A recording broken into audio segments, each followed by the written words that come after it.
might read how it works. He's a 17-year-old male who was a bicycle versus tree without a helmet. Came in with some facial trauma and is otherwise he is alert and responsive, but a little bit confused and appears concussed. And comes in with a scan. One of the interns want to volunteer to read the scan?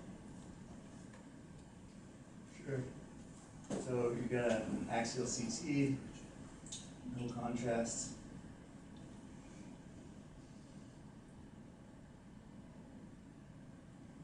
In the right frontal lobe, you've got a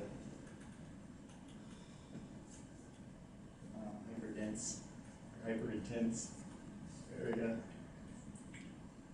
You were right with dense the first time. Yeah. Intense isn't right. Good job. Hyperdense area, likely hematoma, possibly epidural. What makes you say that? It's convex. It doesn't look like it's crossing the suture. The ventricles seem to be somewhat effaced. I'm not seeing a midline shift. Maybe just a tad.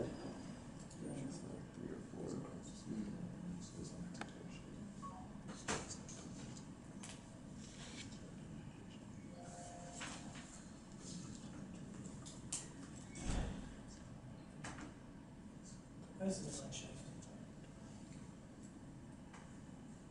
We measure about 3 to 4 meters. Okay.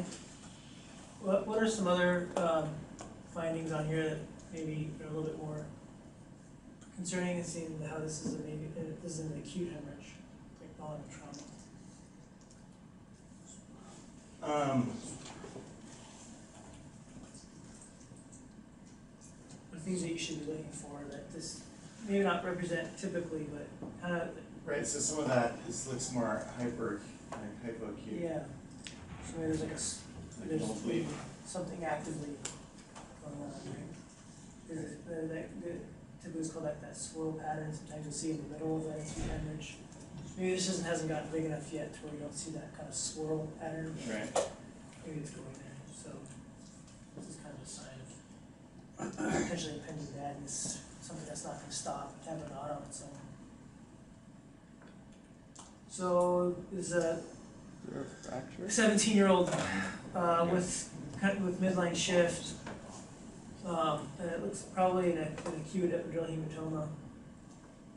Neurologically okay, is appropriate. What do you guys, Jake? What do you think? The active bleeding, I would think we need surgery. It's gonna progress. It's already on the midline shift. It's an aspect. This picture getting worse. So what's your criteria to go to the OR? Well, I mean, with epidural cubicomas, anything greater than 30 centimeters. Alright, regardless. 30 centimeters. Just define that a little bit. And like the volume. Right. Of And that's measured by the length, width, slices, and thickness. what else? I mean, it's midline shift. 5 millimeters. What about the size of the hematoma? 1 centimeter. Okay. What are some other things you want to look at in this guy before you rush him off to the OR? Fractures. Far window, that's good. Okay.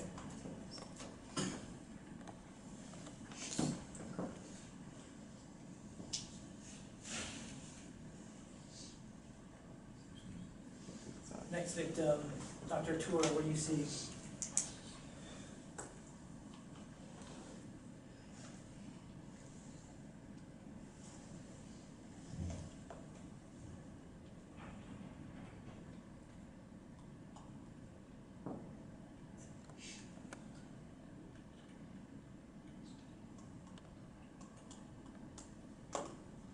looking for on the bone window?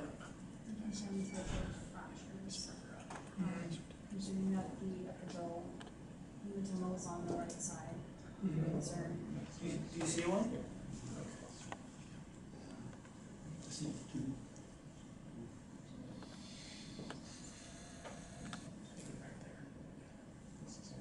No? No. Far? You see it on the right side there, right there, that's nice. Here? This looks like one more at the skull base, And there's one going to in the the temporal bone. jaw, pretty much where the mandibular process. So what's a little more concerning about this type? It's going kind of the skull base, right? So you, Worry about vascular injury. so, you know, if the patient had hemiplegia on one side, what would you think about getting CTA. PTA? Evaluate for like a dissection of the carotid. And this is Alright, what else do you wanna, there's some fractures maybe here, there's some blood in that point. What other studies you wanna look at before you're, well, how are you gonna plan on doing the surgery and see someone else, maybe a senior, Dr. Elliott, what do you think? I'm sorry, I didn't catch What that. what type of surgery would you wanna do for him? What would your approach, type of surgery?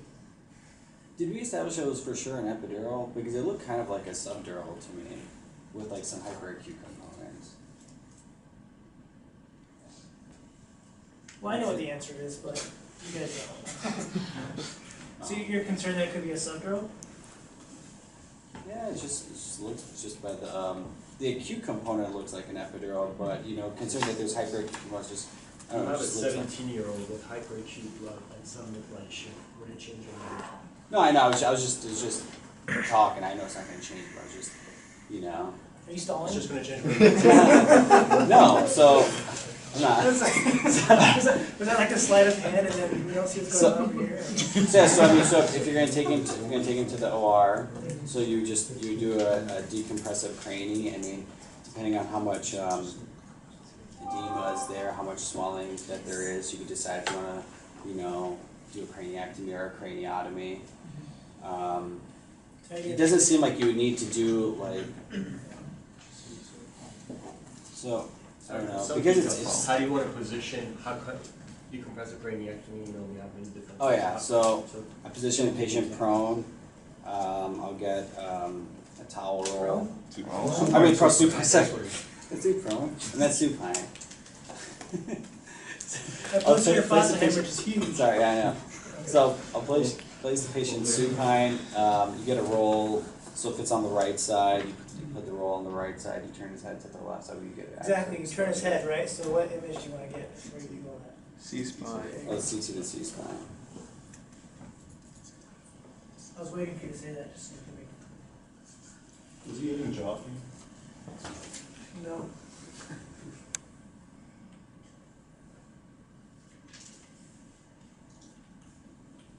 C-spine was fine, I just want you guys to always remember that point of, always check that, right? Don't get caught up in the moment, don't get caught up in the rush and stuff, and kind of just, everything's systematic. You always look at all the, go through all the imaging before you whisk someone off. Don't just hyper focus on one thing and then decide what's going on. Because you are going to be cranking his head to one side in order to do the surgery.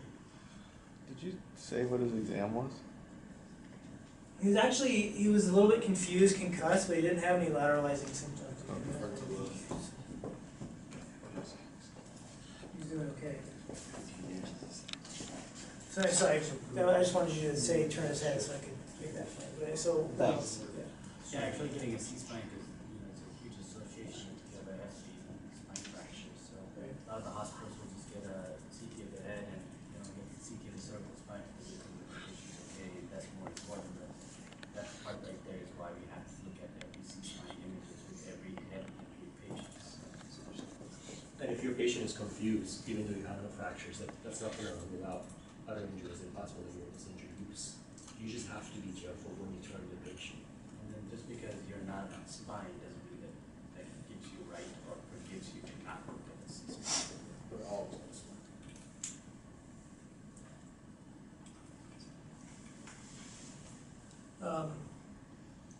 So you turn his head to one side and then,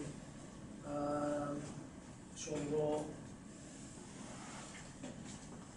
And you would like a trauma Yeah, incision I or would, a but trauma flap or- you know, How, I mean, mean- so where's most of the bleed? Do you need to most of the get- bleed is frontal, so I don't know if you're gonna need, I don't know if you would need to do, obviously you could prepare for that if you end up needing to do that, if he has that much edema there. But, you know, it would be more, tend to go more anterior than that, I mean, you don't have to go all the way posterior, for that. So you're saying kind of plan to Like- go more frontal? Yeah, go more frontal, like I would still make, you know, the question mark incision, but I wouldn't go as far posterior as I would, but I would still, you know, be prepared and prep that area in case if you needed to do that. Put your hand on your head, where would you, show me where you're just gonna go. Yeah, put your hand on. So, you make the incision starting once I'm getting the tragus, Okay. at the zygoma, you go up, and Alright. then once you get to the pen, you start turning in, but I would kind of, Well, show me where you're gonna go. so I would make the incision kind of like that. Okay, that's reasonable. How far down does it go? Sorry. Pretty much to the front. Oh, okay. So not, not even to the zygoma pretty much. It's about that. So what you said is, that's what kind of we thought of as well, we did this in, See, the blood clot is the same size, the same thing. Mhm. When would you decide to go further back? What do you mean? Like in the same location? I'll just give you an answer. So the thing is that if there's a huge midnight shift, because maybe the blood clot is very small, but there's a lot of edema around it, Yeah. because there's diffuse axonal injury to the patient, and you're thinking that you're gonna take the blood clot out, that may not address the midline shift, and you do have to do a craniectomy, right? So for that reason also, you know, what you're saying is right, I'm just trying to help you. Yeah. Ways of how you can interpret a radiograph plan for your surgery. Was there effacement up on the top of the south side? it kind of just has the global Global, kind of loss. yeah. And so you always want to be wary of midline shift that's out of proportion to the size of the hematoma, because that's the sign of, you know, a lot more cerebral edema and pressure and mass effect than you would anticipate, you know, that you may have to leave the bone off.